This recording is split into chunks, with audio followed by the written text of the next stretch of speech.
has been subjected to self-killing against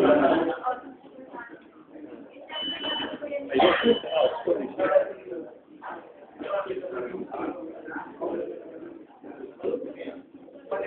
So, interview kami ng ano. Ma'am, okay lang kayo. Interview. Sabi po, pumunta dito ang mga biktima ng ipagpatay. Isa lang po, hinihiling namin ang galang-galang natin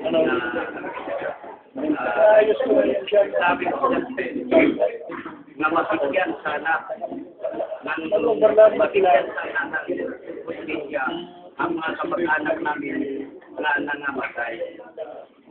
So, sino yung kamag-anak kong namatay? Dalawang tiwid po. Surname name?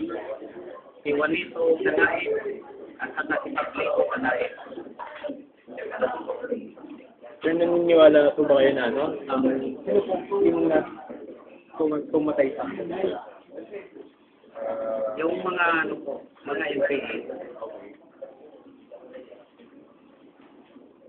Sir, paano po natin nalaman na Inamin naman nila na noon sa pangyayari na ano ng mga kalahating taon,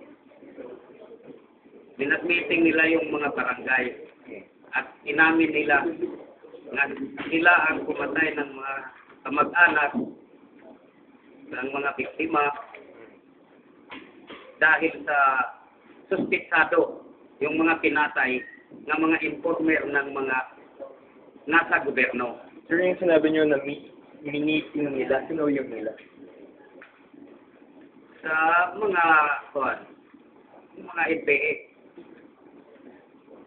So, Sabi nila na yung mga pinatay, informer sa nagtatrabaho ng gobyerno.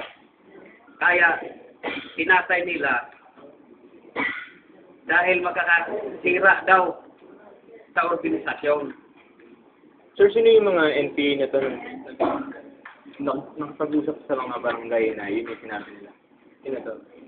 Hindi naman namin kilala ang tunay nga pangalan dahil may alias sila eh. Okay.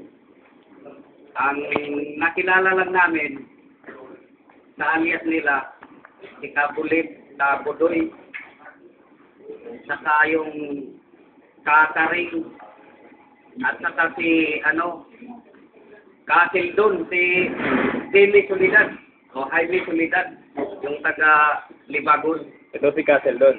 Oo.